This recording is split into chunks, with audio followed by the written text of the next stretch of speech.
बिस्मिल्लाहिर्रहमानिर्रहीम अस्सलाम वालेकुम। आज हम देखेंगे मेमोरी एंड कॉग्निशन का लेक्चर नंबर 5 और आज हमारा ये चैप्टर एंड हो जाएगा। उसके बाद हम नेक्स्ट चैप्टर देखेंगे। आज का लेक्चर भी बड़ा इंटरेस्टिंग है, कॉन्सेप्चुअल है, अंडरस्टैंड कीजिएगा। Cognition and cognitive biases. Cognition and cognitive biases, इसको देखते हैं हम। Imagine all of your thoughts as if they were physical entities swirling rapidly inside your mind. How is it possible that the brain is able to move from one thought to the next in an organized way? अब वो कहता है कि आप imagine करें कि बहुत सारी जो थॉट्स है ना, फिजिकल एंटिटी के तौर पर आपके ब्रेन में, आपका माइंड में मतलब घूम रही हैं, और आपका जो ब्रेन है किस तरह से एक थॉट से दूसरे थॉट में जाएगा, कैसे ये करेगा। अच्छा, the brain is endlessly perceiving, processing, planning, organising and remembering. ये सारे काम जो है ब्रेन कर रहा है, परसीव कर रहा है, प्रोसेस कर रहा है, प्लानिंग कर रहा है, एक्टिवली कर रहा है और हमेशा से कर रहा है। यार you do not notice most of your brain activity. और हम बहुत दफा ऐसा होता है कि हम अपनी ब्रेन की एक्टिविटी को नोट भी नहीं कर रहे, यानी कि हम कॉन्शियसली उस पर तवज्जो भी नहीं दे रहे, लेकिन उसके बावजूद हमारा ब्रेन लगा हुआ है काम पे। This is only one facet of the complex process. और ये एक फैक्ट है या एक एस्पेक्ट है, आप कह सकते हो, कॉग्निशन का। अच्छा, simply put, cognition is thinking and it encompasses the process associated with perception, knowledge, problem solving, judgment, language and memory। अगर हम सिंपली बात करें तो कॉग्निशन बेसिकली थिंकिंग का नाम है, और इसके अंदर कौन कौन सी चीजें हैं, इसके अंदर knowledge, problem solving, judgement, language and memory वगैरह ये सारे काम हो रहे होते हैं। Scientists who study cognition are searching for ways to understand how we integrate, organize। अब जो साइंटिस्ट है ना, वो जो कॉग्निशन को स्टडी करते हैं, वो इस सर्च में है कि हम देख सके कैसे हमारा जो ब्रेन है इंटीग्रेट करता है, ऑर्गेनाइज करता है या यूटिलाइज करता है चीजों को। Exceptionally complex cognition is an essential feature of human consciousness, yet not all aspects of cognition are consciously experienced। ये जो कॉग्निशन है वो कहते हैं कि बहुत एसेंशियल एक फीचर है हमारा, हमारे कॉन्शियसनेस का, जिसमें हमारी बहुत सारी चीजें परफॉर्म हो रही होती हैं। yet not all aspects of cognition are consciously experienced। अभी तक वो कहते हैं कि अभी तक जो है तमाम एस्पेक्ट्स को कॉन्शियसली एक्सपीरियंस नहीं किया गया। मतलब कॉग्निशन जो है ना, अभी भी बेसिकली हमारे लिए तख्लीक, या आप कहते हैं रिसर्च का टॉपिक है या मौजू है, जिसमें बहुत अभी काम होने वाला है। अब एक्यूरेसी, हमारे पास एक और टॉपिक है, accuracy and inaccuracy in memory and cognition. अब हम इसमें ये देखेंगे कि हमारी जो कॉग्निशन है या मेमोरी है ना, उसमें एक्यूरेसी कितनी होती है, इनएक्यूरेसी कितनी होती है। उसके लिए मैं आपको एक केस स्टडी बताता हूँ। एक औरत थी जिसका नाम था जेनिफर थॉमसन। जेनिफर थॉमसन, ये वाकया है 1984 का। जब ये 22 साल की थी तो इस पर ना एक शख्स ने हमला किया। एक शख्स ने इसको काबू किया, काबू करके तो इसके अपार्टमेंट में आया, और अपार्टमेंट में आके उस शख्स ने इसका रेप किया, रेप कर दिया। अब जब वो रेप कर रहा था ना, तो इसने उसको ना बड़े अच्छे से ऑब्जर्व किया। ऑब्जर्व करने का मतलब, इसने इस माइंडसेट के साथ इसको ऑब्जर्व किया कि मैं बाद में इसको पहचानूंगी, पहचान के इसको सजा दिलवाऊंगी।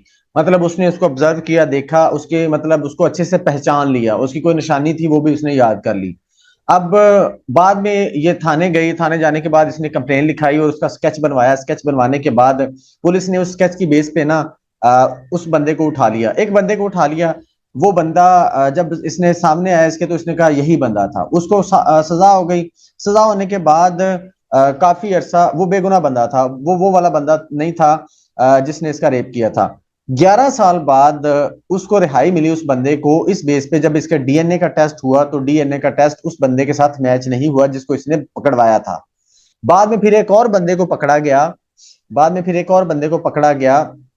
पकड़ने के बाद जब डीएनए का टेस्ट उसके साथ मैच किया गया, तो उस बंदे, वो बंदा मतलब के निकला, उसके साथ मैच कर गया, और वो बंदा असल बेसिकली जिसने रेप किया था वो था, और जिसको इसने पकड़ाया था वो बेगुनाह बंदा था। और ये पता कैसे चला? डीएनए की बेस पे, डीएनए की बेस पे पता चला कि वो बंदा बेगुनाह है। हालांकि ये क्या थी, ये अपने तरफ से श्योर थी कि यही बंदा है जिसको मैंने पहचाना है, इसी ने रेप किया है। अच्छा, Jennifer Thompson is not the only person to have been fooled by her memory of events. अब वो कहते हैं कि यही सिर्फ एक वाकया नहीं है, और भी बहुत सारे वाकये हैं जिसमें हमें ऐसा लग रहा होता है, या जिसमें लोगों को ऐसा लगा कि मैं श्योर हूं कि यही बात है, यही बंदा है, या यही असल बात है, या यही असल सिचुएशन थी, या असल यही वाकया है। लेकिन वो ऐसा होता नहीं है, ये हमारी इनएक्यूरेसी होती है मेमोरी के अंदर, जिसमें हम गलती कर जाते हैं।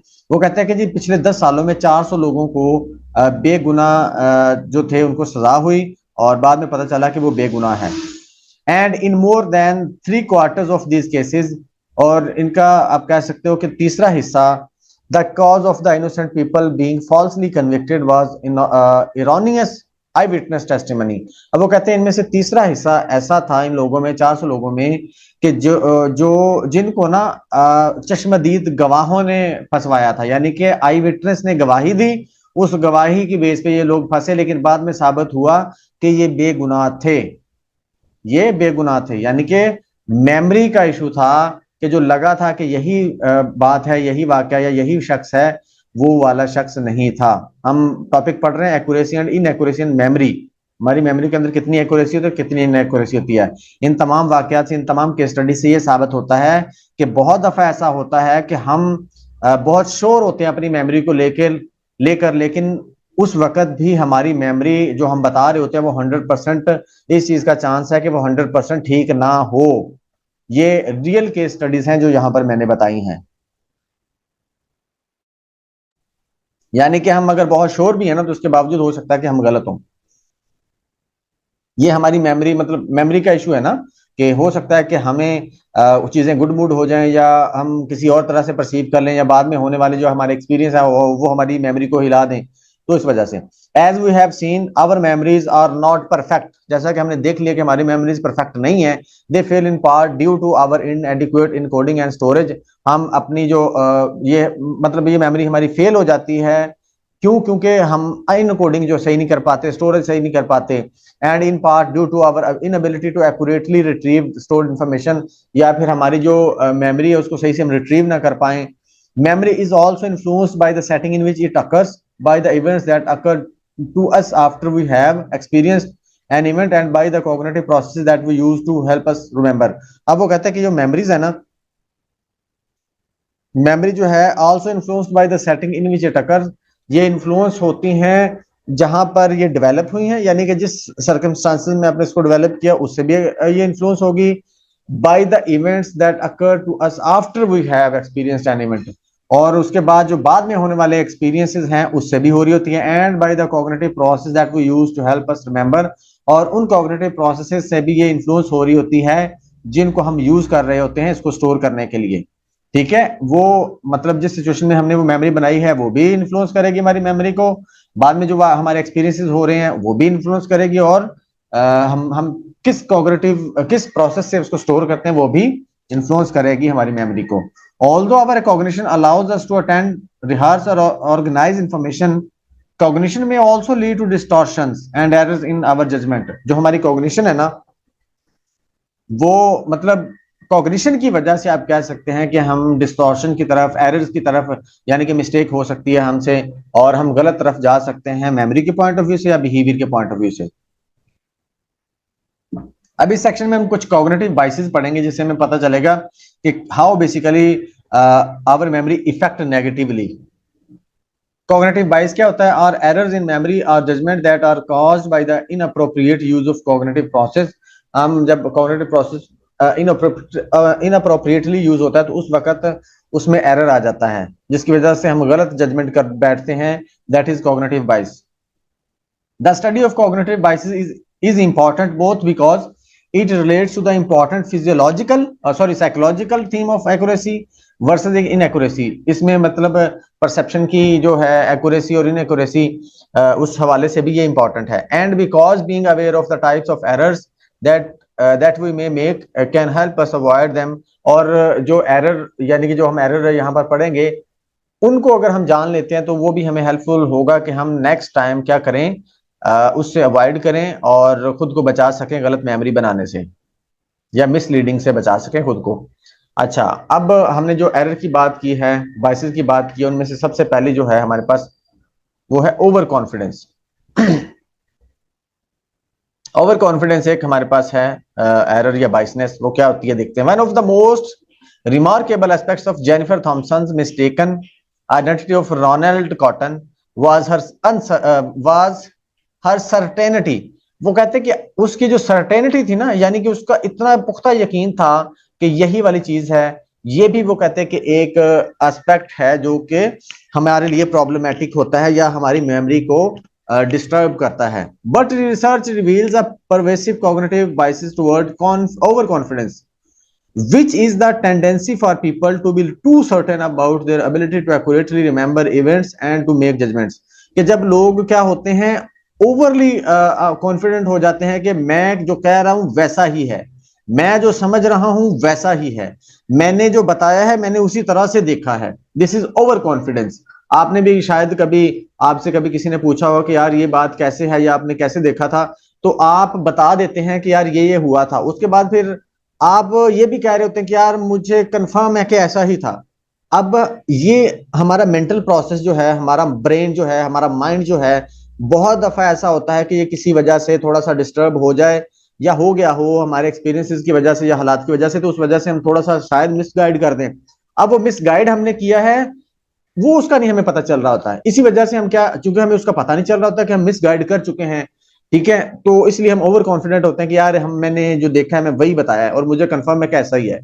वो जेनिफर जो थॉमसन, हमने ऊपर थॉमसन का केस देखा है, उसमें भी वो 100% श्योर थी कि मैंने इसी शख्स को देखा है, लेकिन वो जब डीएनए टेस्ट हुआ तो वो बंदा नहीं निकला। तो बहुत दफा ऐसा होता है कि आप ओवर कॉन्फिडेंट हो जाते हो कि हाँ ऐसा ही था। इसी तरह से एक और स्टडी की है, ये मतलब कुछ हमारे पास रिसर्चर हैं जिन्होंने ये स्टडी की है। इन्होंने ना स्टूडेंट से पूछा, जैसे हमने ऊपर ये ओवर कॉन्फिडेंस की बात करें ना, इन्होंने स्टूडेंट से पूछा उनके दोस्तों के बारे में या उनके रूममेट्स के बारे में। तो तमाम केसेस में यही हुआ। अब पूछा क्या कि आपका दोस्त क्या करता है, क्या करेगा, या आपका दोस्त कैसा है, या आपका दोस्त किस तरह से होगा, मतलब कि उस दोस्तों के बारे में पूछा, उससे दोस्तों के बारे में पूछा। तो रिजल्ट ये निकले कि तमाम लोग ना ओवर कॉन्फिडेंट थे, ओवर एस्टिमेटेड कर रहे थे कि हाँ हम जो कह रहे हैं ऐसा ही है, यानी कि उनको प्रिडिक्ट करने का बोला गया है ना। तो बहुत सारे लोग ऐसे थे, जो रिजल्ट निकला वो ये था कि मतलब ऐसा ही होता है कि ओवर एस्टिमेट कर जाते हैं हम ओवर कॉन्फिडेंट हो जाते हैं कि जैसा मैं कह रहा हूं वैसा ही होगा। जैसे मिसाल के तौर पर आप किसी शख्स से मुलाकात करें और मुलाकात करने के बाद आप कहें कि यार ये शख्स मुझे अच्छा नहीं लग रहा, ये शख्स यार ऐसा होगा, मुझे कंफर्म है ये ऐसा ही है, मुझे पता चल गया है कि ये शख्स अच्छा है या बुरा है, यानी कि कोई भी आप दावा कर सकते हैं। आप इतने कॉन्फिडेंट होकर कह रहे होते हैं, लेकिन बाद में पता चलता वो शख्स वैसा था ही नहीं।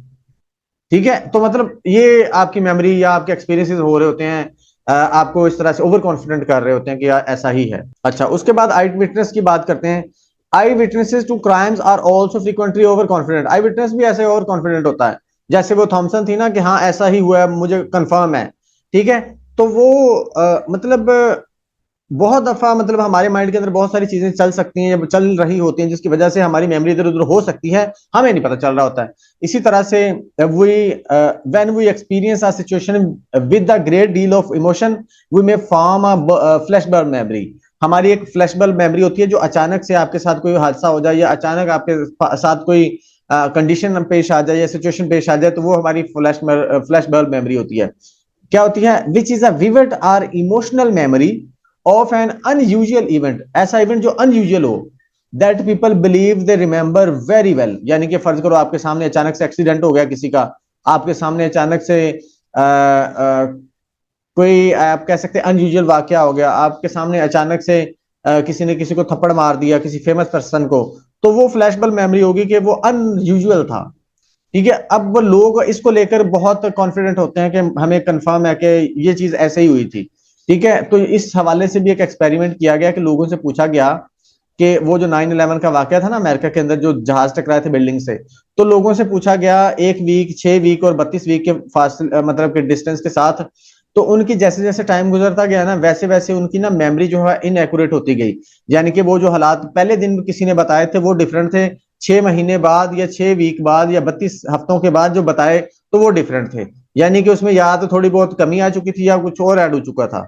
तो यानी कि जैसे जैसे टाइम गुजरता है हमारी फ्लैशबल्ब मेमोरी भी वेरी कर सकती है, वीक हो सकती है या चेंज हो सकती है। हालांकि वो वाकया ऐसा होता है कि जिसको हम जल्दी भूलते नहीं है, लेकिन भूल सकते हैं। The participants became less accurate in their recollection of both the emotional event and the everyday events over time. Emotional event हो या डेली बेसिस का कोई काम हो, तो वो कहते हैं आहिस्ता आहिस्ता जैसे जैसे टाइम गुजरता है ना, आपकी एक्यूरेसी कम होती चली जाती है। अच्छा, but the participants confidence in the accuracy of their memory of learning about the attacks did not decline over time. लेकिन वो जो कॉन्फिडेंस है ना, वो डिक्लाइन नहीं कर रहा। वो शख्स जिसने देखा था वो कहता कि यही हुआ था, कंफर्म है। After 32 weeks the participants were overconfident. They were much more certain about the accuracy of their flashbulb memories than they should have been. अब वो कहते हैं कि वो मतलब अपनी एक्यूरेसी को लेकर बहुत कॉन्फिडेंट थे कि ऐसा ही हुआ था। ओके जी, नेक्स्ट हमारे पास है सोर्स मॉनिटरिंग। सोर्स मॉनिटरिंग यानी कि डिड इट रियली हैपन। इसमें हम ये देखेंगे कि आपकी जो मालूमात है या आपकी जो मेमोरी होती है ना, वो उसका सोर्स क्या होता है। बहुत दफा आपके माइंड में कोई चीज मौजूद होती है, लेकिन आप को समझ नहीं आ रही होती कि ये चीज मैंने कहाँ से सुनी है, कहाँ से देखी है, कहाँ ये की है, वो समझ नहीं आ रहा होता। वही हम देखेंगे इसके अंदर कि जब आपको पता ही नहीं है कि आपका सोर्स क्या है, आपने कोई बात कहाँ से सुनी है या कोई चीज कहाँ पे देखी है, तो फिर वहां पर शक होता है ये कि क्या वाकई ही वो हुआ है, रियलिटी में हुआ है या नहीं हुआ, या आपने इमेजिन कर लिया, या आपको कोई ख्वाब आया था, ख्वाब को ही आप ओरिजिनल समझ रहे हो, ये वो वाली चीज होगी। अच्छा, one potential error in memory involves mistakes in differentiating the sources of information. आप डिफरेंशिएट नहीं कर पाते सोर्स ऑफ इंफॉर्मेशन में कि ये इंफॉर्मेशन कहां से मिली है मुझे। सोर्स मॉनिटरिंग का क्या मतलब? Refers to the ability to accurately identify the source of a memory. आप एक्यूरेटली ये बता पाओ कि ये मेमोरी कैसे डेवलप हुई है, आपके साथ वाकई एक्सपीरियंस हुआ है या इमेजिन किया आपने। Perhaps you have had the experience of wondering whether you really experienced an event or only dreamed or imagined it। मतलब कि आपने वाकई ये देखा है या आपने इसको ख्वाब आया था या आपने इसको जस्ट इमेजिन किया है। अब यहाँ पर एक रिसर्च है, reported that up to 25% of college students reported being confused about real versus dreamed events. अब वो कहते हैं कि 25% हमने मतलब कि स्टडी की, तो वो कहता है 25% जो स्टूडेंट है ना, 25% जो तालिब इल्म थे, उन्होंने वो कंफ्यूज थे कि उन कंफ्यूज किसमें थे, रियल इवेंट्स में, और जो उन्होंने ख्वाब देखा था उनमें, कि वो ख्वाब वाले सही हैं या रियल इवेंट सही हैं। अब वो कंफ्यूज थे, वो बता ही नहीं पाए या क्लियरली वो कंफर्म नहीं कर पाए कि असल वाला कौन सा और ख्वाब कौन सा है। तो वो कहते हैं इस तरह से छोटी छोटी जो एरर्स है ना, वो होती रहती हैं हमारी मेमोरी के अंदर। और ये ना सिर्फ बच्चों में, ये बड़ों में भी ये एरर्स होते हैं कि सम टाइम हमें पता नहीं जो चल रहा होता है कि ये जो बात मैं कर रहा हूँ या मेमोरी बता रहा हूँ, वो एक्चुअल में हुई है या वो मैंने इमेजिन किया है या वो मैंने ख्वाब देखा है। अच्छा, उसके बाद in other cases we may be sure that we remember the information from real life but be uncertain about exactly where we heard it. बहुत दफा ऐसा होता है हमारे साथ। हम कहते हैं किसी शख्स को देख के या कोई बात बोल के, यार ये वाली चीज, ये वाली बात मैंने कहीं सुनी है, या ये वाला शख्स, इस शख्स को या इस पिक्चर को मैंने कहीं देखा है। अब वो आपको पता नहीं चल रहा होता कहाँ देखा है। आपके साथ अक्सर एक्सपीरियंस होता होगा ऐसा कि यार ये बात मैंने कहीं सुनी है, इस शख्स को मैंने कहीं देखा है, ये वाली चीज पहले भी कहीं हुई है। तो ये इस तरह से होता है, जिसमें आपको क्या होता है कि आप अपनी सोर्स ऑफ इंफॉर्मेशन नहीं बता पा रहे होते, सोर्स ऑफ मेमोरी नहीं बता रहे होते। अच्छा, उसके बाद the sleeper effect refers to the attitude change that occurs over time when we forget the source of the information. हमारे एटीट्यूड में खास तरह का चेंज आता है जिसमें जब हम सोर्स ऑफ इंफॉर्मेशन को भूल जाते हैं, उसको क्या बोलते हैं? Sleeper effect. स्लीपर इफेक्ट बोलते हैं जब हम सोर्स को भूल जाते हैं। उसके बाद नेक्स्ट हमारे पास है misinformation bias, sorry misinformation effects. Misinformation effect क्या होता है? Particular problem for eyewitness such as Jennifer Thompson is that our memories are often influenced by the things that occur to us after we have learned the information। जब हम कोई memory develop करते हैं उसके बाद जो हमारे साथ एक्सपीरियंसेस होते हैं ना, वो कहते हैं कि क्या वो वाले इन्फ्लुएंस करते हैं हमारी मेमोरीज को, या वो वाले इन्फ्लुएंस करते हैं हमारे पास्ट एक्सपीरियंसेस को जो हम कर चुके होते हैं।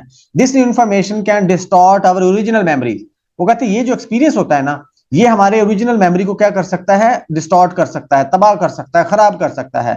सच that we are no longer sure what is the real information and what was provided later. फिर हम उसमें कंफ्यूज हो जाते हैं, हम फर्क नहीं कर पाते कि कौन सी असल इंफॉर्मेशन और कौन सी बाद में दी जाने वाली इंफॉर्मेशन है। द मिस इंफॉर्मेशन इफेक्ट क्या होता है? Refers to the errors in memory that occur when we new information influences existing memories.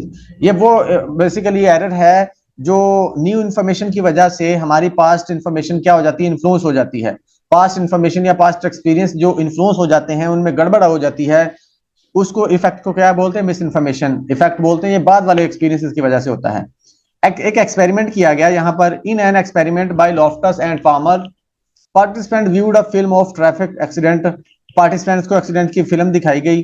According to the random assignment to experimental conditions, answered one of three questions. अब उनसे 3 questions पूछे गए, उसका answer लिया गया। ठीक है, अब यहां पर देखिएगा, बड़ी इंटरेस्टिंग चीज है। अब एक क्वेश्चन किया गया, about how fast were the cars going when they dash each other. मतलब कि एक्सीडेंट की पिक्चर दिखाई गई उनको, ठीक है, और फिल्म दिखाई गई, सॉरी। और उसके बाद उनसे पूछा गया कि आपके ख्याल में कार कितनी फास्ट थी, ठीक है, या आप कह सकते हैं कि कितना उसका स्पीड होगी, ये क्वेश्चन किया जाए तो। अब जो वर्ब है ना, अगर फर्ज कर लेते हैं हम अगर यहां पर वर्ब लगा दें स्मैश्ड, स्मैश्ड लगा देंगे। अब हम पहले बात करते हैं लो की। अगर हम यहां पर लगा दें कॉन्टेक्टेड, कॉन्टेक्टेड का मतलब होता है कि बस मतलब कि जरा सी टच हुई है। हिट का मतलब होता है कि थोड़ी सी लगी है अच्छे वाली। और स्मैश्ड का मतलब तो ये होता है कि बिल्कुल ही एक दूसरे के अंदर घुस गई है जाके। फर्ज कर लेते हैं, मतलब वर्ड मीनिंग इनका ये है वर्ड्स का।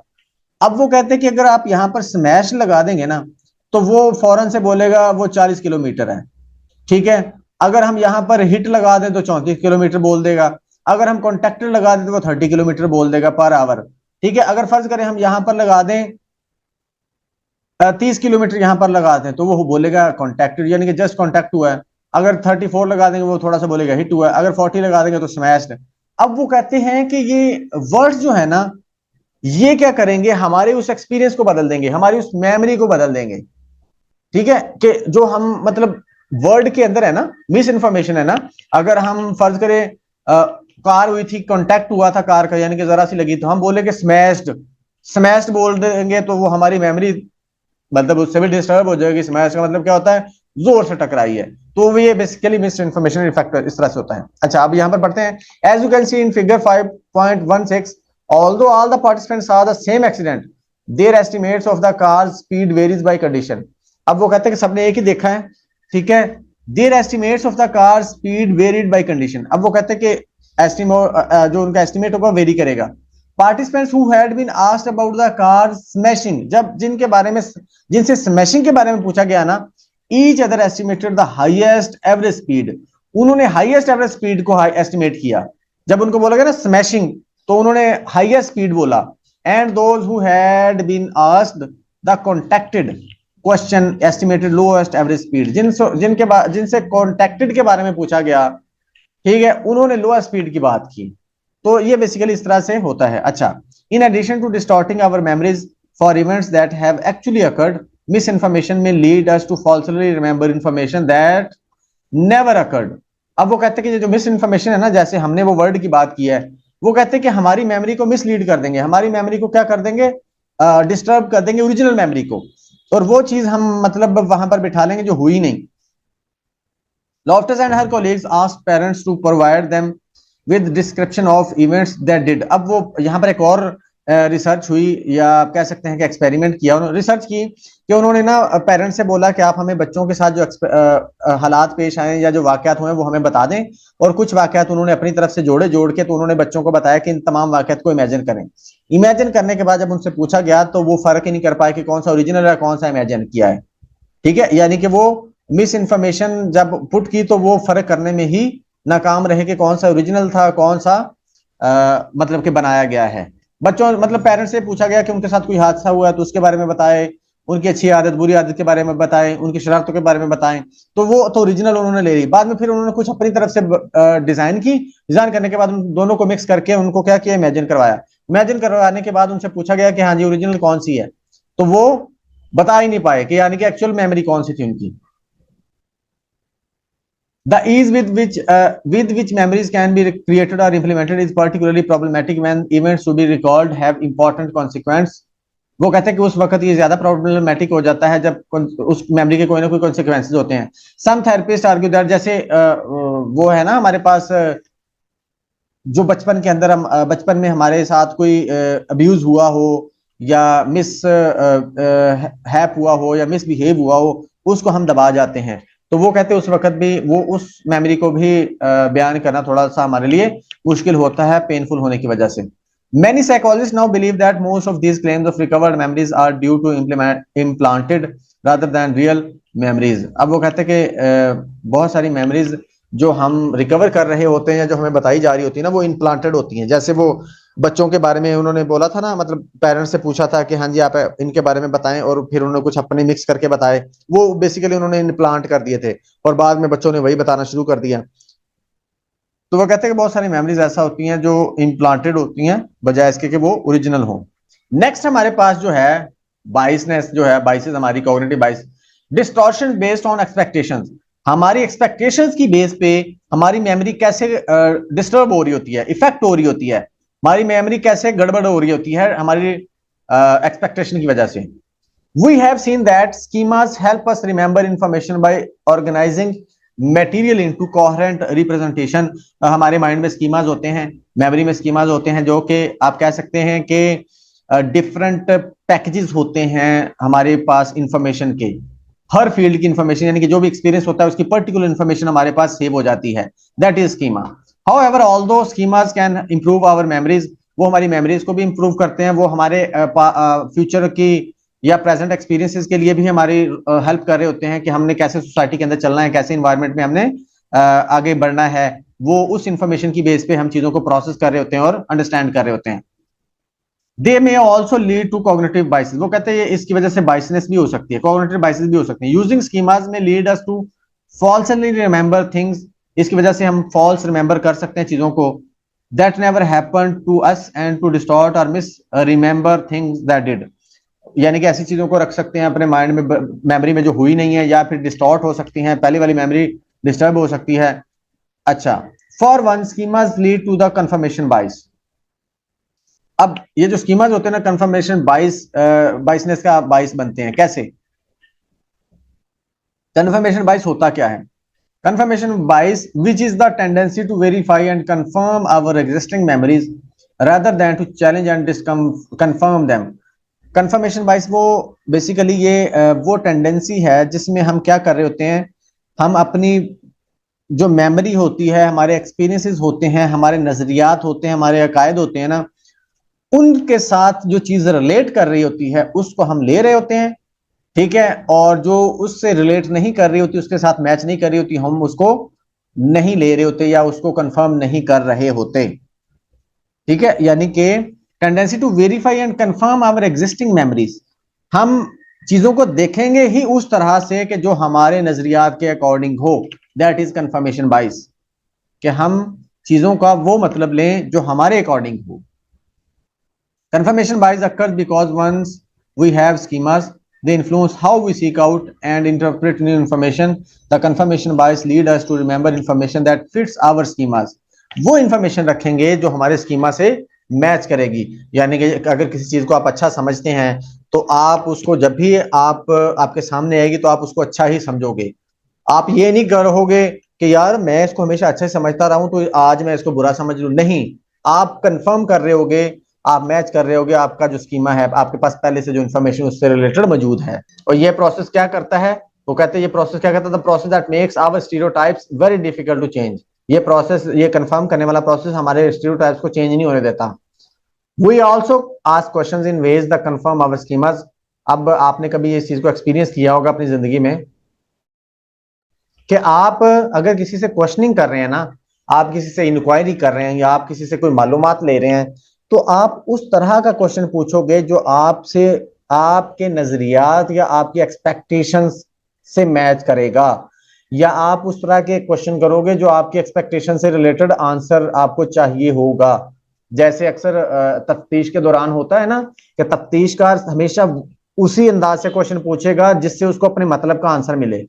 तो वो बेसिकली क्या हो रहा होता है, वो अपनी एक्सपेक्टेशंस के अकॉर्डिंग देख रहा होता है, चाह रहा होता है आंसर। जैसे मिसाल के तौर पर अगर पुलिस ने किसी मुजरिम को पकड़ा है तो वो इस तरह से क्वेश्चन करते हैं कि वो फौरन से ऐसा कोई जवाब दे दे जो जिससे साबित हो जाए कि उसने वो जुर्म किया है।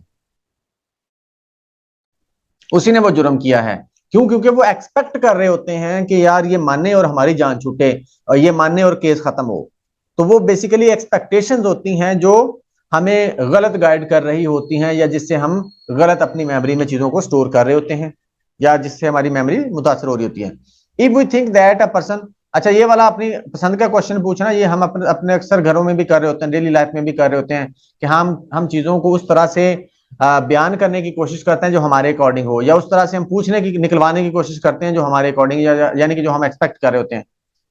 If we think that a person is an extrovert, अगर हमें पता है कि एक पर्सन एक्सट्रोवर्ट है, तो वो हम क्या बोलेंगे? We might ask her about ways that she likes to have fun, thereby making it more likely that we will confirm our beliefs. In short, once we begin to believe in something such as stereotype about a group of people, it becomes very difficult to later convince us that these beliefs are not true. The beliefs become self confirming. अब यहाँ पर दो चीजें हैं।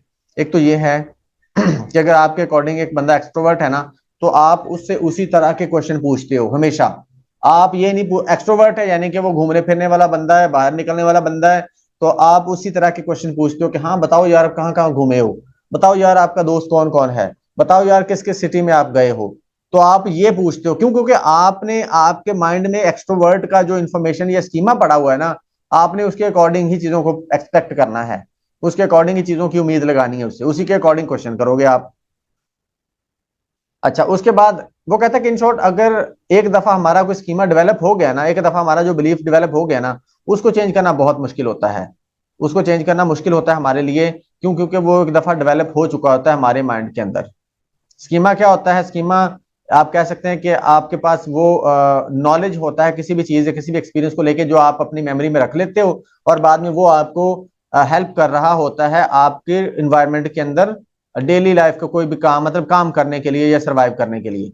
For example, हम self schema की बात करें, these are beliefs and ideas about oneself such as traits, abilities and roles. For instance, if someone has a self schema as a responsible person, अगर खुद के बारे में कोई रिस्पॉन्सिबल पर्सन का स्कीमा रखता है, they might remember instances where they acted responsibly and downplay or forget moments when they were irresponsible. अगर खुद के बारे में कोई बंदा ये स्कीमा रखता है कि वो रिस्पॉन्सिबल पर्सन है, तो वो अपनी वही मेमोरी अपने पास रखेगा जिसमें वो रिस्पॉन्सिबल था, वो वाली इंफॉर्मेशन अपने पास नहीं रखेगा, या वो बयान नहीं करेगा जहां पर वो इररिस्पॉन्सिबल बना था। ठीक है, यानी कि आप उसी के अकॉर्डिंग चल रहे होते जो आपका स्कीमा बना हुआ है। उसके बाद रेस्टोरेंट स्कीमा है। अगर इसकी बात करें तो रेस्टोरेंट के बारे में स्कीमा हमारा जो डेवलप होता है, यानी कि रेस्टोरेंट का नॉलेज हमारे पास क्या होता है, might include expectations about the sequence of events such as being seated, ordering food, eating, paying the bill and वापस आ जाना। ये स्कीमा हमारे पास डेवलप हुआ है रेस्टोरेंट को लेकर के, रेस्टोरेंट के अंदर क्या होता है बेसिकली। ये इस तरह से हमारी एक्सपेक्टेशंस क्या कर रही होती हैं, हमें इन्फ्लुएंस कर रही होती हैं। अच्छा, एक और चीज है, वो कहते हैं कि जो स्कीमा होता है ना, हमें आउट ऑफ बॉक्स मतलब सोचने से, मतलब क्या कर रहा होता है, रोक रहा होता है। हम आउट ऑफ बॉक्स सोच ही नहीं पाते। ठीक है, जिस तरह से हमें कोई चीज मिलती है हम उसी के अकॉर्डिंग, या जिस तरह से हमने कोई चीज सीखी होती है ना उसी तरह से, या जिस तरह से हमने कोई चीज सुनी होती है हम उसी तरह से चल रहे होते हैं। हम उसी तरह से मतलब चीजों को सुन रहे होते हैं, देख रहे होते हैं, एक्सपीरियंस कर रहे होते हैं, उससे हटके हम सोचते ही नहीं है। यानी कि अगर आपने कोई चीज, आपने अगर फर्ज करें पेंसिल से लिखना सीखा है ना, तो आप हमेशा उसको लिखने के लिए ही यूज करेंगे। जब आपका स्कीमा बन चुका है ना पहले से, तो आप हमेशा उसको उसी तरह से देखते हो जिस तरह से आपने सीखा है। जैसे मिसाल के तौर पर पेंसिल की मिसाल दी मैंने, पेन की मिसाल दी, आपने उसे पहली दफा लिखना ही सीखा था, अब आप हमेशा उसको लिखने के लिए ही यूज करोगे, किसी और काम के लिए यूज नहीं करते। एक और छोटी सी मिसाल देता हूं, उससे समझ आ जाएगी। वो कहते हैं कि आपने जो है ना, चम्मच है ना, चम्मच, लोहे वाला चम्मच, उससे आपने हमेशा क्या किया है, खाना ही सीखा है। ठीक है, अब जब भी कोई काम आएगा ना, तो आप चम्मच को सिर्फ खाने के लिए ही यूज करोगे, इसके अलावा कभी यूज नहीं करते, किसी और काम के लिए यूज नहीं करते। जैसे मिसाल के तौर पर फर्ज कर लेते हैं, आपने कोई जो है ना पेच कसना था, स्क्रू टाइट करना है, आपने कोई नट वगैरह टाइट करना है। ठीक है, अब होता वो किससे है, स्क्रू ड्राइवर से। ठीक है, या पेचकस जिसको बोलते हैं उससे होता है। लेकिन फर्ज कर लें आपके पास पेचकस नहीं है, तो अब आपके पास आसपास चम्मच पड़े हैं इतने सारे, वो कहते हैं कि जो मतलब यहाँ पर है ना, think out of the box, ये करने से हमें रोकता है स्कीमा। अब वो कहता है कि चूंकि चम्मच से आपने हमेशा खाया ही है, तो आप ये ऐसा नहीं करेंगे कि आप चम्मच से वो पेच कसना शुरू कर दें, वो जो नट है उसको टाइट करना शुरू कर दें, ऐसा नहीं होगा, ऐसा नहीं होता। ये एक छोटी सी मिसाल है, लेकिन हम पंजाबी तो ऐसा करते हैं ना, मतलब हम पंजाबी तो कर रहे होते हैं ऐसा कि पेन के साथ हम नाला भी डाल रहे हैं, पेन के साथ हम कान भी खुजा रहे हैं, पेन के साथ हम लिख भी रहे हैं। लेकिन आमतौर पर वो कहते हैं ऐसा ही होता है कि जो स्कीमा होता है ना, वो हमें आउट ऑफ बॉक्स सोचने से रोकता है। हम डिफरेंट एंगल से सोच ही नहीं पाते, हम डिफरेंट एंगल से काम कर ही नहीं पाते। या चलो ये चिमच वाली बात या पेन वाली बात तो एक सिंपल सी है ना, इसमें तो हम चलो कर लेते होंगे, लेकिन और कितने बड़े बड़े काम है दुनिया के अंदर, और कितनी बड़ी बड़ी चीजें हैं, और कितने बड़े बड़े प्लान हैं कि जिनको हम एक ही एंगल से देख रहे होते हैं। ठीक है, यानी कि अगर हम नेगेटिव चीज है, हमारे पास किसी चीज को लेकर नेगेटिव स्कीमा बना हुआ है, तो हम उससे उसके बारे में हमेशा नेगेटिव ही सोचते हैं। जैसे मिसाल के तौर पर आग है, हमें पता है आग क्या है, हमेशा नुकसान पहुंचाती है, लेकिन आग को आप बड़ी प्रोडक्टिवली भी यूज कर सकते हो। ठीक है, जैसे मिसाल के तौर पर यहां पर है, इस चीज को बोलते हैं फंक्शनल फिक्सडनेस, इस जिसको हम डिस्कस कर रहे हैं। फंक्शनल फिक्सडनेस क्या होता है? Occurs when people schemas prevent them from using an object in new and non traditional way. जब ये फंक्शनल फिक्सडनेस वो होता है कि आप एक जो चीज है ना, उसको हमेशा जिस तरह से आपने सीखा है आप उसी तरह से करते रहें, उसी तरह से मतलब करें हमेशा। तो वो कहते हैं कि ये उस वक्त होता है कि जब आप कुछ आउट ऑफ द बॉक्स ना कर पाए, तो उस वक्त इसका मतलब है आप फंक्शनल फिक्सडनेस का शिकार हैं। जैसे मिसाल के तौर पर यहाँ पर है ना, कुछ लोगों को ये कुछ चीजें दी गई, एक एक कैंडल दी गई, एक माचिस दी गई, एक टेबल दिया गया और एक बोर्ड दिया गया और पिन भी दी गई। अब और उनको बोला गया कि आप जो है ना, आप इसको इस तरह से जो कैंडल है ना उसको इस तरह से लगाना है दीवार पे कि वो टेबल पर ना गिरे, वो टेबल पर ना गिरे। अब सब लोग ये सोचने लग गए कि यार अब इसको मतलब हम कैसे लगाएं, कैंडल को कैसे दीवार पे लगा सकते हैं हम। ठीक है, कैंडल तो दीवार पर टिकेगी नहीं, टेबल पे तो उसने आना ही आना है। ठीक है, अब वो कहते हैं कि बहुत सारे लोग जो है ना, बहुत कम लोग ऐसे थे, few of the participants realized that the box could be tacked on the wall, tacked to the wall and used as a platform to hold the candle। अब वो कहते हैं कि बहुत सारे लोग जो है ना, बहुत कम लोग ऐसे थे जो इस चीज को समझ पाए कि यार हम जो है ना, जो मैट्स बॉक्स है हमारे पास, इसको हम जो है ना दीवार के साथ लगा के तो उसके ऊपर कैंडल बॉक्स रख सकते हैं, और सॉरी कैंडल रख सकते हैं, ताकि उसका जो मवाद है ना वो उस माचिस के ऊपर ही गिरे, टेबल के ऊपर गिरे ही ना। ठीक है, अब देखो यहां पर many people struggle because they focus on the matches box as a container for the match rather than as the potential candle holder. अब वो कहते हैं बहुत सारे लोगों ने मतलब इस जो मैच बॉक्स यानी कि माचिस थी उसको सिर्फ वो तीलियां रखने वाली डब्बी समझा। उन्होंने किसी किसी ने भी ये नहीं सोचा कि इसको होल्डर भी बनाया जा सकता है, यानी कि कैंडल इसके ऊपर भी रखी जा सकती है। The solution is to empty the match box. Solution ये था कि आप उस बॉक्स को खाली करें and use it as a platform to hold the candle on the wall, और उसको वॉल पर लगाएं as a platform, showing that overcoming functional fixedness involves seeing the box as more than just a container। आप वो कहते हैं कि ये फंक्शनल फिक्सडनेस थी कि उसको एज अ बॉक्स के तौर पर ही देखा गया जिसके अंदर हम तीलियां रखते हैं जलाने के लिए, किसी और के तौर पर देखा ही नहीं गया। दिस इज फंक्शनल फिक्सडनेस कि आप एक ही नजर से देखें, या जिस तरह से आपने सुना था या सोचा था उसी तरह नजर से देखें। एक और एग्जाम्पल है, उससे शायद थोड़ा सा आपको और मजीद क्लियर हो जाए। इमरजेंसी सिचुएशन के अंदर, in an emergency people might fail to use objects in unconventional ways due to functional fixedness।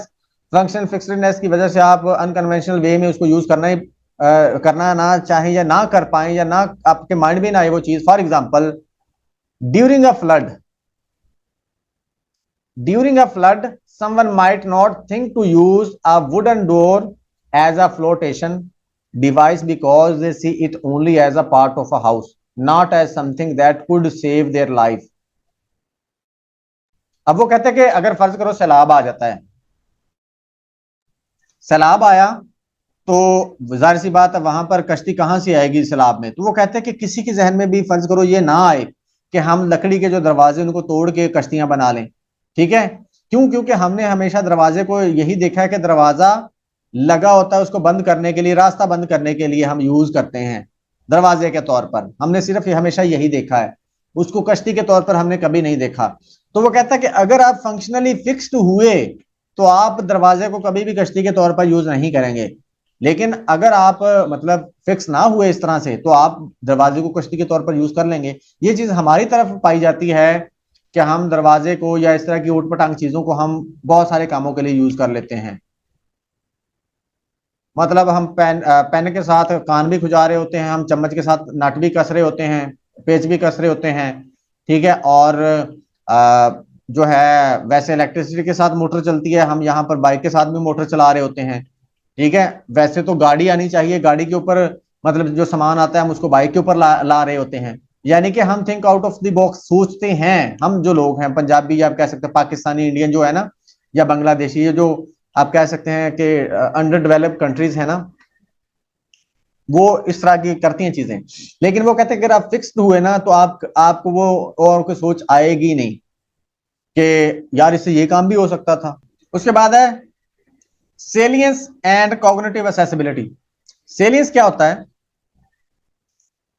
Still another potential for bias in memory occurs because we are more likely to attend to and thus make use of and remember some information। यानी कि हम ज्यादा किसको tension देते हैं, किस चीज को याद रखते हैं, किस चीज पर फोकस करते हैं। Some information more than other information, यानी कि कोई ऐसी इंफॉर्मेशन होती है जिसको दूसरे से ज्यादा हम फोकस करते हैं। क्यों?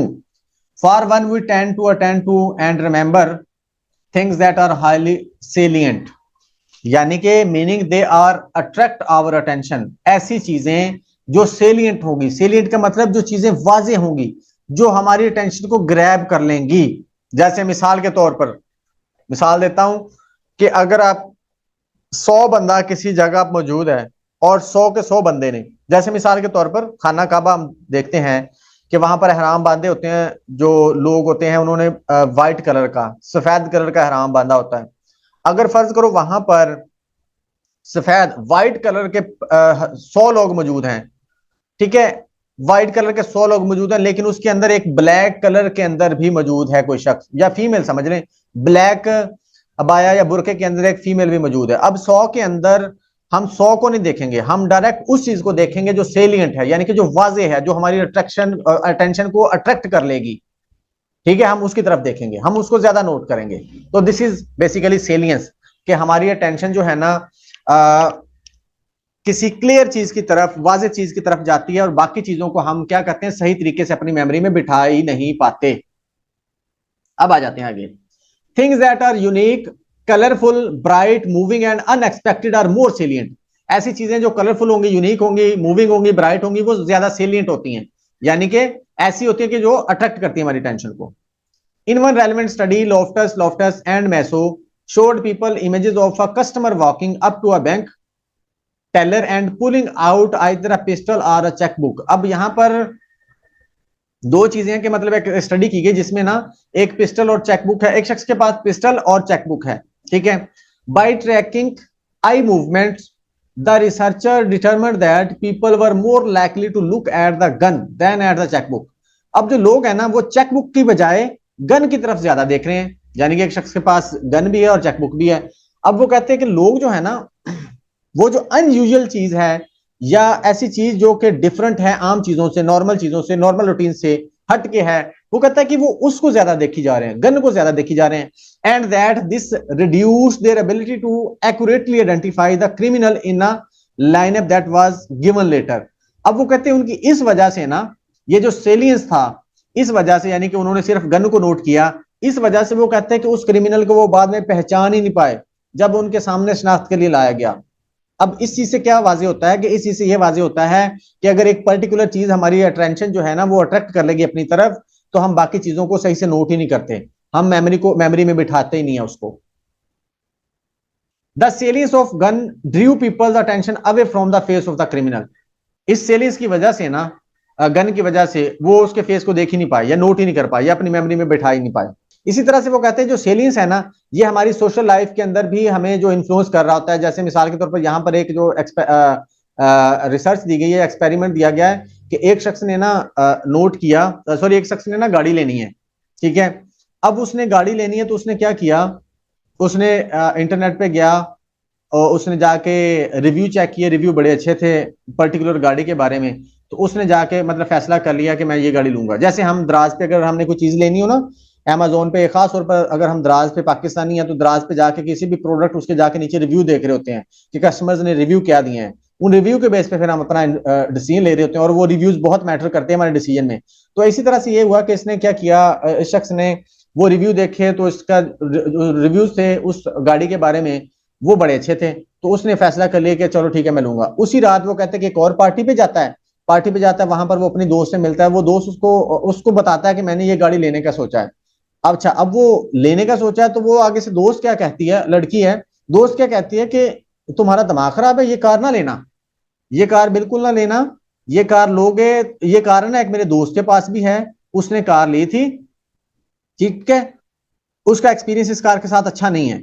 अब वो कहते हैं कि आपके दोस्त ने आपको कहा है कि उसका एक्सपीरियंस अच्छा नहीं है, यानी कि कार ना लेना, आप कहते हैं उसकी उसकी तरफ जाओगे या आपने जो रिव्यूज पढ़े हैं इतने सारे लोगों के उसकी तरफ जाओगे। अब वो जो रिव्यूज है ना वो इतनी प्रोमिनेंट चीज नहीं थी, लेकिन आपका जो दोस्त है ना या आपके दोस्त की इंफॉर्मेशन है वो ज्यादा प्रोमिनेंट है, ठीक है, यानी कि चूंकि आपका दोस्त है ना बड़ी है या आपकी लाइफ में ज्यादा इन्फ्लुएंस रखता है या आपकी लाइफ में ज्यादा प्रेजेंट है, वो कहते हैं वो वाजे है।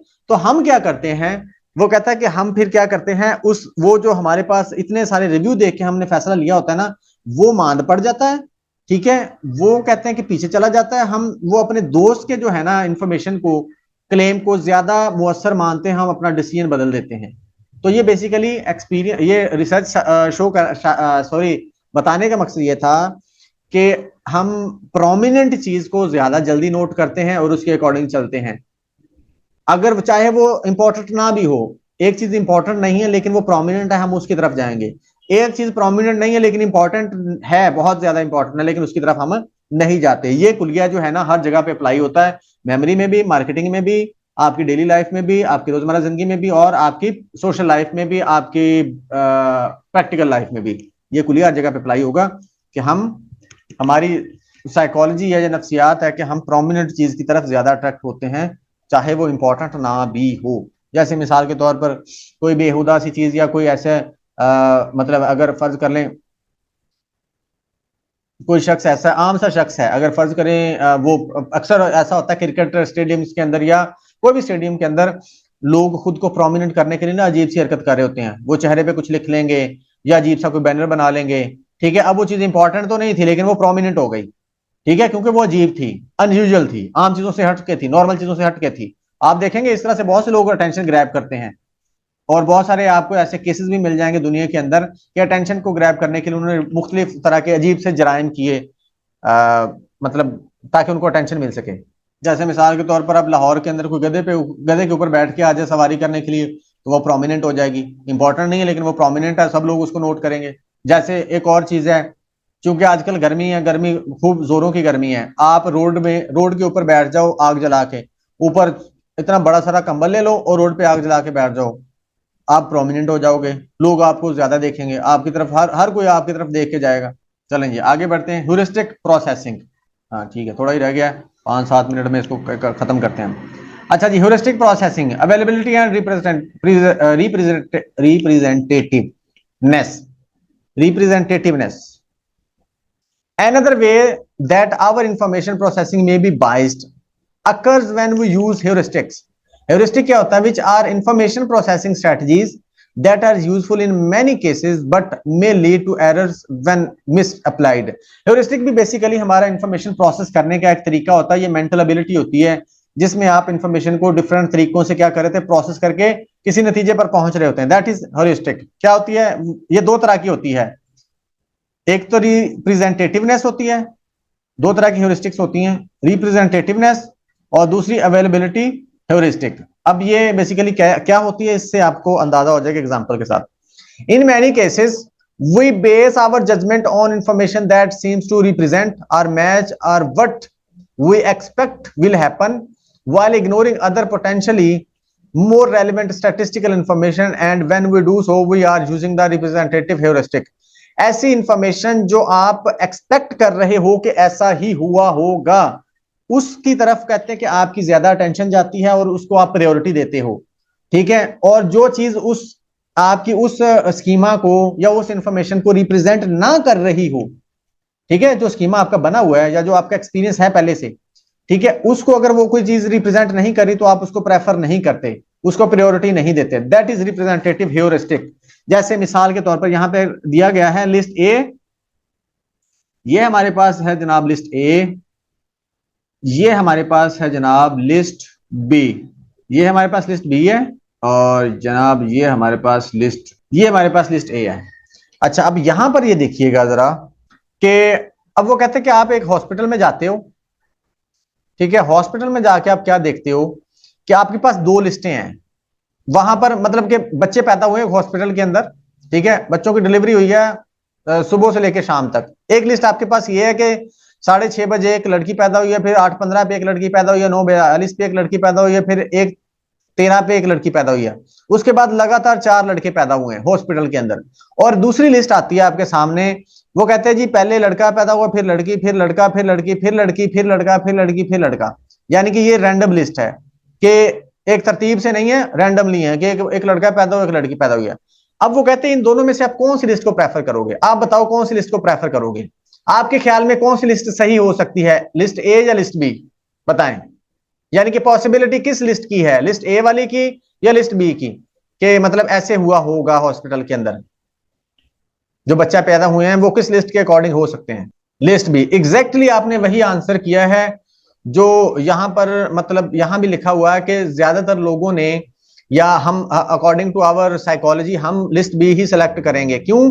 क्योंकि ये रैंडम वाला जो है ना हमारा बना हुआ है, या आप कह सकते हैं कॉमन सेंस की बात है, या आप कह सकते हैं कि यार ये लॉजिकली कैसे पॉसिबल है कि पहले लगातार 4 लड़कियां पैदा हुई हैं और फिर लगातार 4 लड़के पैदा हुए हैं। ये लॉजिकली आप कहते हो, हम भी कहते हैं मतलब अपनी आम लाइफ के अंदर कि ये कैसे हो सकता है।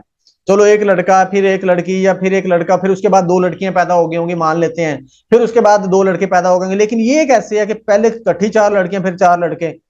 ठीक है, ये कहते हैं कि ये हमारा होता है कि हम ये ह्यूरिस्टिक होती है जिसको रिप्रेजेंटेटिव ह्यूरिस्टिक बोलते हैं। ये बेसिकली एक एरर ही होता है, या आप कह सकते हैं कि एक तरह से बाइसनेस होती है हमारी। ठीक है, हम अपने अकॉर्डिंग देख रहे हैं चीजों को। अच्छा, वो कहता है कि ये हम देखेंगे ऐसे ही, लिस्ट बी को ही हम फाइनल करेंगे कि ये ऐसा हुआ होगा, लेकिन वो कहता है कि ये पूरा चांसेस है कि स्टैटिस्टिकली ये भी पॉसिबल है। ये किस किताब में लिखा है या किस लॉजिक के अकॉर्डिंग आप ये कह रहे हो कि सिर्फ लिस्ट बी वाली पॉसिबिलिटी है, लिस्ट ए वाली पॉसिबिलिटी नहीं है? क्या लिस्ट ए पॉसिबल नहीं हो सकती कि पहले इकट्ठी 4 लड़कियां पैदा हो जाए फिर इकट्ठे 4 लड़के पैदा हो जाए? क्या ये पॉसिबिलिटी नहीं है? पॉसिबिलिटी है या नहीं है? एग्जैक्टली पॉसिबल है। ये कहीं नहीं लिखा कि हमेशा बच्चे रैंडमली पैदा होंगे हॉस्पिटल के अंदर, नहीं लिखा। जितना चांसेस ये रैंडम लिस्ट का है उतना ही चांसेस इसका भी है। तो ठीक है, ये बेसिकली हमें बताया क्या जा रहा है कि हम क्या कर रहे होते हैं, हम अपने अकॉर्डिंग, अपने नजरियात के अकॉर्डिंग, या लॉजिकली या ह्यूरिस्टिक जिसकी हम बात कर रहे हैं उसके अकॉर्डिंग चल रहे होते हैं। जब हम इस तरह से करें तो हमें ये देखना चाहिए कि क्या ये लॉजिकली मैं सही जा रहा हूं या नहीं जा रहा। ठीक है, आप कहते हैं कि ये वो वाली यानी कि ह्यूरिस्टिक होती है। ह्यूरिस्टिक का मतलब हमने ऊपर भी पढ़ा है कि ये वो वाला एरर या बाइसनेस होती है जिसमें हम अपनी यानी कि स्टैटिस्टिकल इंफॉर्मेशन को भी गलत साबित कर देते हैं या गलत कह देते हैं। अब ये स्टैटिस्टिक्स आपको बता रहे हैं गलत, वो हॉस्पिटल हॉस्पिटल वाले बता रहे हैं कि यार पहले 4 लड़कियां पैदा हुई हैं फिर इकट्ठे 4 लड़के पैदा हुए हैं। आप कहते हैं यार ये कैसे हो सकता है? आप दूसरी लिस्ट को ज्यादा प्रेफर करोगे। हाँ ये तो ठीक है, ये हो सकता है कि एक लड़का फिर एक लड़की पैदा हुई हो, तो ये तो ठीक है, मानने वाली बात है। ये कैसे मानने वाली बात है? हालांकि ये इसमें आपकी बात में कोई लॉजिक ही नहीं है, कोई वजन ही नहीं है। उसी तरह से वो कहते हैं कि जब मतलब कोई हम सिक्का फेंकते हैं, हमने टॉस वगैरह करना होता है ना, जैसे वो इसको गैम्बलर फैलेसी बोलते हैं, ये वाली चीज कि हम मतलब अगर 4 दफा आप कह सकते हैं चांद आया है, 2 दफा चांद आया तो हम कंफर्म होते हैं, या हम 100% अगली दफा यही समझ रहे होते हैं कि अगली दफा अगर चांद आया तो अगली दफा दूसरा क्या बोलते हैं, एक चांद दूसरी तरफ सितारा ही आएगा। ठीक है, एक तरफ चांद दूसरी तरफ हम फर्ज कर लेते हैं सितारा है, तो अगर 2 दफा चांद आ गया ना तो अगली दफा आप 100% यही कहोगे कि अगली दफा सितारा ही आएगा। हालांकि इसमें कोई लॉजिक नहीं है। ये कहाँ लिखा है कि अगर 2 दफा चांद आया तो तीसरी दफा सितारा आएगा? नहीं, वो कहते हैं कि अगली दफा भी चांद आ सकता है। जितने चांसेस हैं ना चांद आने के, उतने ही चांसेस सितारा आने के हैं। तो सितारा भी आ सकता है, चांद भी आ सकता है, और हो सकता है अगर आप 10 दफा टास्क करें तो 10 दफा ही चांद आ जाए, ये भी पॉसिबिलिटी है। इसको बोलते हैं गैम्बलर्स फैलेसी। गैम्बलर्स फैलेसी के हम मतलब अगर 3 दफा उस वो अपनी रकम हार गया ना, उसने चांद बोला था 3 दफा वो हार गया है, तो अगली दफा वो सितारे पे लगाएगा, वो कहेगा इस दफा तो सितारा ही आएगा, हालांकि इसकी कोई लॉजिक नहीं है। उसके बाद है जी, our judgement can also be influenced by how easy is it is to retrieve memory. हमारी जजमेंट हमें मतलब इफेक्ट कर सकती है, इन्फ्लुएंस कर सकती है कि हमने मेमोरी से कैसे रिट्रीव करना है मेमोरी से इंफॉर्मेशन को। The tendency to make judgement of the frequency or likelihood that an event occurs on the basis of the ease with which it can be retrieved from memory is known as availability heuristic. availability heuristic basically मतलब कि हम ये देख रहे होते हैं, make judgement of the frequency, हम frequency की बात कर रहे होते हैं या लाइकलीहुड के उसके होने के चांस की बात कर रहे हैं। That an event occur on the basis of the ease, हम अपनी आसानी की बेस पे या इजीनेस की बेस पे आप कह सकते हो, हम अंडरस्टैंड कर रहे होते हैं या कोई रिजल्ट निकाल रहे होते हैं। With which it can be retrieved from memory, कि जितनी आसानी से जितनी इजी वे में हम उसको अपनी मेमोरी से रिट्रीव कर सकते हैं, that is availability heuristic. Example से इसको अंडरस्टैंड करते हैं। Imagine you were asked to indicate whether there are more words in English language that begin with the letter R or have the letter R as the third letter. अब वो कहते हैं कि अब यहां पर है कि हम मतलब कितनी आसानी के साथ चीजों को अपनी मेमोरी से रिट्रीव कर सकते हैं, निकाल सकते हैं, बयान कर सकते हैं, उसकी बात हो रही है, उसको बोलते हैं अवेलेबिलिटी हेयरिस्टिक। अब आपसे बोला गया है कि ऐसे वर्ड्स निकालें। अच्छा, अब वो कहते हैं कि अवेलेबिलिटी हेयरिस्टिक की बात करते हैं कि आपको कहा गया है कि आपने ऐसे वर्ड बताने हैं जो आ से स्टार्ट होते हैं और फिर ऐसे वर्ड बताने हैं जो जिनका थर्ड लेटर आर हो, ऐसे वर्ड जिनके स्टार्ट में आर हो और ऐसा लेटर जिनके थर्ड, ऐसा वर्ड जिसके थर्ड लेटर आर हो, ऐसे वर्ड बताने हैं। तो वो कहता है कि आप जो है ना, ऐसे वर्ड जिनका थर्ड लेटर आर होगा ना वो कम बता पाएंगे, और ऐसे लेटर जिनका आर पहला वर्ड हो लेटर होगा वो आप ज्यादा बताओगे। उसकी वजह क्या है? वो कहता है कि वो आपके पास अवेलेबल आसानी से हैं, वो उसकी एबिलिटी क्या है आपके पास, वो बड़ी इजी है, आप इजीली उसको क्या कर सकते हो, अवेल कर सकते हो। यानी कि जब आप आर स्टार्ट में देखना होता है ना, तो आप इजीली ये हमारी मेमोरी से हम उसको रिट्रीव कर पाते हैं, ये रिट्रीव करने की बात हो रही है। हालांकि वो कहता है कि जो जिन जिन वर्ड का थर्ड लेटर आर होगा ना वो ज्यादा वर्ड बनेंगे, क्योंकि वो उनकी पॉसिबिलिटी ज्यादा होगी ना, क्योंकि उससे पहले 3 लेटर आ रहे हैं, तो पहले 3 लेटर मतलब कि पहले 2 लेटर जितनी दफा बदलेंगे उतनी दफा नया वर्ड बनेगा। तो वो कहता है कि जो जिसका थर्ड लेटर आर है ना, वो वर्ड ज्यादा है एग्जिस्ट करते, बट आप कौन सा बताते हो जिनके स्टार्ट में आर है? उसकी रीजन क्या है?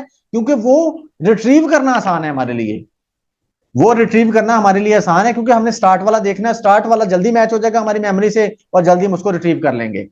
ठीक है, तो ये दिस इज अवेलेबिलिटी ह्यूरिस्टिक। अच्छा, the availability heuristic may also operate on episodic memory, हमारी एपिसोडिक मेमोरी पे भी ये अप्लाई होती है, ये वाली।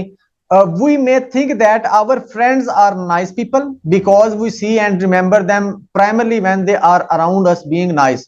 अब वो कहते हैं कि मतलब कि हम अपने दोस्तों के बारे में क्या सोचते हैं कि हमारे दोस्त अच्छे लोग हैं, नाइस पीपल हैं। उसकी वजह क्या है? Because we see and remember them, हम उनको देखते हैं या उनको याद रखते हैं उस वक्त, या उनकी उस वक्त की मेमोरी हम याद रखते हैं जब वो हमारे आसपास होते हैं और वो अच्छे बने होते हैं। हमने या इस तरह से कह लें कि हमने जब भी उनको देखा है या जब भी वो हमसे मिले हैं तो वो अच्छे बन के ही मिले हैं। तो इसलिए वो कहता है कि ये बस बेसिकली हमें ज्यादा याद रहता है, और जब भी हमें अपने फ्रेंड्स की बात करनी होती है तो हमारे माइंड में फौरन से वो नाइस वाली बात आ जाती है। जब नाइस की बात आती है तो फौरन से हमारे फ्रेंड्स निकल के आ जाते हैं मेमोरी से। The traffic might seem worse in our own neighbourhood than we think it is in other places, in part because nearby traffic jams are more easily retrieved than are traffic jams that occur somewhere else। अब ये और interesting बात है कि अगर traffic jam की हम बात करें ना, तो वो कहते हैं कि आपके आपके करीब वाली जो ट्रैफिक होगी ना, आपके करीब जो ट्रैफिक जैम होती है ना, आप उसको बोलोगे यार ये बड़ी गंदी ट्रैफिक जैम होती है यहाँ पर तो ट्रैफिक जाम जो हो ना, वो इस तरह का ट्रैफिक जाम तो कहीं और होता ही नहीं है। हालांकि वो इस वजह से आप कह रहे हो कि वो उसकी अवेलेबिलिटी आपके लिए इजी है, आपके वो करीब पड़ता है, आपका अक्सर वहां आना जाना होता होगा, तो इसलिए आप उसको बता पा रहे हो, या आप उसी को मैक्सिमाइज करके बता रहे हो, या आप उसी को वर्स समझ रहे हो। हालांकि आप देखो, हो सकता है कि किसी और जगह पर उससे भी ज्यादा वर्स हो। क्यों? क्योंकि वो आपकी अवेलेबिलिटी में नहीं है, आप उसको रिट्रीव नहीं कर पाओगे, तो इसलिए आप आपके करीब वाली जो है ना उसको बयान कर देते हो। क्लियर है ये बात? Availability heuristic. चलें जी, अब ये जो हमने ऊपर पढ़ ली है ना सारी बाइसेस, कॉग्निटिव प्रोसेस जो हमारे होते हैं, ओवर कॉन्फिडेंस, सोर्स मॉनिटरिंग, ये सारी ये यहाँ पर इनकी समरी भी लिख दी गई है, इसको भी देख लीजिएगा। अब आ जाते हैं प्रॉब्लम सॉल्विंग। प्रॉब्लम सॉल्विंग क्या होता है? प्रॉब्लम सॉल्विंग यानी कि अगर आपको कोई प्रॉब्लम आती है तो उसके लिए कुछ स्ट्रेटजीज होती हैं, उनको अप्लाई करना चाहिए। कौन कौन सी है देख लेते हैं। When you are presented with a problem, whether it is a complex mathematical problem or a broken printer, how you solve it. अगर आपके सामने कोई प्रॉब्लम आती है तो उसको कैसे सॉल्व करते हो? Before finding a solution to the problem, solution निकालने से पहले, फाइंड करने से पहले, the problem must first be clearly identified, पहले उसको क्लियरली आइडेंटिफाई कर लो कि प्रॉब्लम है क्या। After that one of many problem solving strategies can be applied, hopefully resulting in a solution. आप वो कहते हैं कि डिफरेंट स्ट्रेटजीज हैं, उनको अप्लाई कर सकते हो और सॉल्यूशन की तरफ जा सकते हो। सबसे पहले प्रॉब्लम सॉल्विंग स्ट्रेटजी ये क्या होता है, इसको देख लेते हैं। Is a plan of action use to find a solution. ये प्लान ऑफ एक्शन होता है जिससे आप क्या करते हो, सोल्यूशन फाइंड करते हो या सोल्यूशन निकालते हो। सबसे पहले हमारे पास टेक्निक क्या है? Trial and error technique. Trial and error का मतलब क्या होता है? Which is continually trying different solutions until the problem is solved. आप उस वक्त तक डिफरेंट सॉल्यूशंस अप्लाई करते रहो या ट्राई करते रहो जब तक कि एग्जैक्ट सॉल्यूशन निकल नहीं आता। मिसाल के तौर पर एक पुरानी कहावत है, if at first you don't succeed try try again. अगर आप पहली दफा कामयाब नहीं हो रहे तो बार बार ट्राई करें, बार बार कोशिश करें। तो वो फिर क्या होता है, उसको ट्रायल एंड एरर भी बोलते हैं।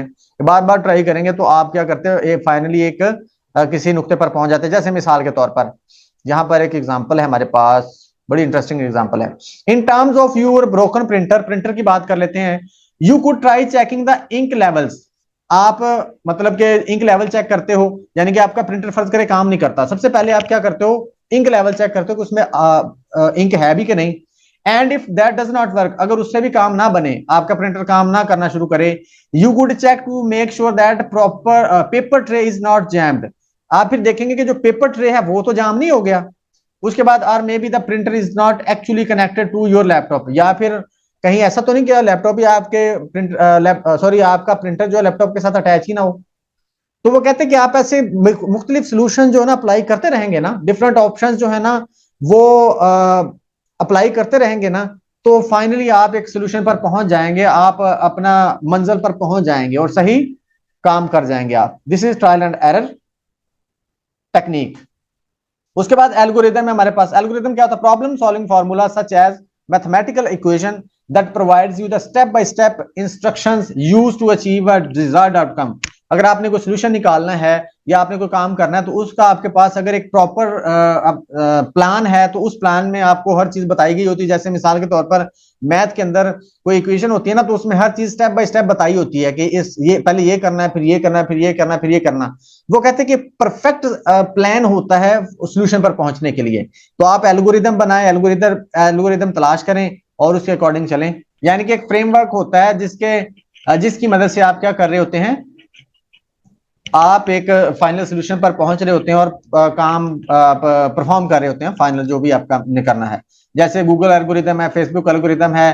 गूगल एल्गोरिदम है कि पहले वेबसाइट कौन सी आनी है, इसी तरह फेसबुक एल्गोरिदम है कि पहला फेसबुक पे पहली पोस्ट को क्या दिखानी है। तो ये सारा पीछे बड़ा सिस्टमेटिक वे में हो रहा होता है काम। उसके बाद वर्किंग बैकवर्ड्स क्या होता है? is a useful heuristic in which you begin solving the problem by focusing on the end of result। आप वो कहते हैं कि प्रॉब्लम को सॉल्व करते हैं उसके एंड को जहन में रखते हुए। जैसे मिसाल के तौर पर अगर आपने किसी पार्टी में जाना है, आपको पता है कि यार मैंने पार्टी में जाना तो कितने किलोमीटर डिस्टेंस है, कितने मिनट में वो मतलब कि तय होगा, कितने टाइम में वो तय होगा, अगर ट्रैफिक होगी तो कितने में टाइम में होगा, ट्रैफिक नहीं होगी तो कितने टाइम में होगा, तो कितने बजे मैं वहां पर पहुंच जाऊंगा। अब ये सारा प्लान वो कहते हैं कि उसके अकॉर्डिंग ही फिर क्या कर रहे होते हैं, आप उसके अकॉर्डिंग प्लान करके निकल रहे होते हैं। जैसे मिसाल के तौर पर आपका अगर रास्ता 1 घंटे का है तो आप अगर उसमें मार्जिन रख रहे हैं ट्रैफिक का आधे घंटे का, तो आपको पता चल जाता है कि मुझे कितने बजे पहले निकलना है। ये हम अक्सर कर रहे होते हैं कि अगर आपका 1 घंटे का रास्ता है तो हम आधे घंटे का मार्जिन रख के निकल रहे होते हैं कि यार रास्ते में कोई प्रॉब्लम ना हो जाए। खास तौर पर जब आपने एग्जाम देने के लिए जाना होता है तो आप 1 घंटा 2 घंटे पहले निकल पड़ते हो कि यार रास्ते में कोई मसला ना बन जाए, पहले पहुंचना बेहतर होता है बजाय इसके कि लेट हो जाए। तो ये क्या होता है वर्किंग बैकवर्ड, कि आप नतीजे को जहन में रखते हुए सारी प्लानिंग करें और सारा स्टेप बाय स्टेप देखेंगे कितनी चीजें हैं, मतलब क्या क्या बीच में आता है आपके, उसके अकॉर्डिंग आप फिर स्टार्ट करें। आपको फौरन से पता चल जाएगा कि मुझे कितने बजे निकलना है, जब आप सारी चीजों का हिसाब लगा लेते हो तो ठीक है, आपका वो सोल्यूशन मतलब प्रॉब्लम ही सॉल्व हो जाती है, आपको पता चल जाता है मैंने इतने घंटे पहले निकल जाना है घर से। उसके बाद है जी सब गोलिंग। सब गोलिंग क्या होता है कि आप अपने गोल को जो है या अपने काम को डिफरेंट स्टेप्स में, छोटे छोटे स्टेप्स में आप डिवाइड कर दें और फिर उनको क्या करें, उनको स्टेप बाय स्टेप क्या करें, मतलब कि करना शुरू करते हैं और फाइनल आप एक नतीजे पर पहुंच जाएंगे। जैसे हम जो है रिसर्च के अंदर क्या करते हैं, थीसिस लिखते हैं। सबसे पहले हम उसको लिटरेचर को देखते हैं, उसके अंदर देखते हैं कि गैप कहाँ पर आ रहा है, गैप आने के बाद हम अपना टॉपिक डिजाइन करते हैं, टॉपिक बनाने के बाद हम हाइपोथेसिस बनाते हैं। ठीक है, एक थीसिस लिखना है ना, उस थीसिस को हम डिफरेंट स्टेप्स के अंदर कर रहे होते हैं। तो इस तरह वो कहते हैं आप सब गोलिंग भी कर सकते हैं कि आप कहें कि एक दिन मैं लिटरेचर रिव्यू करूंगा, फिर उसके बाद मैं टॉपिक देखूंगा, फिर उसके बाद उससे रेलेवेंट रिसर्चेस देखूंगा, फिर मैं हाइपोथेसिस बनाऊंगा, उसके बाद फिर अगले दिन मैं क्या करूंगा, इंट्रोडक्शन लिखूंगा, फिर अगले दिन मैं लिटरेचर रिव्यू लिखूंगा। मतलब सब गोल्स में आप डिवाइड करते हैं तो फाइनली आपके पास एक बड़ा नतीजा निकल के आ जाता है। जी, आज का लेक्चर यहीं तक होगा। कोई क्वेश्चन है तो आप लोग पूछ सकते हैं, और ये भी बताइएगा कि कैसा रहा आज का लेक्चर।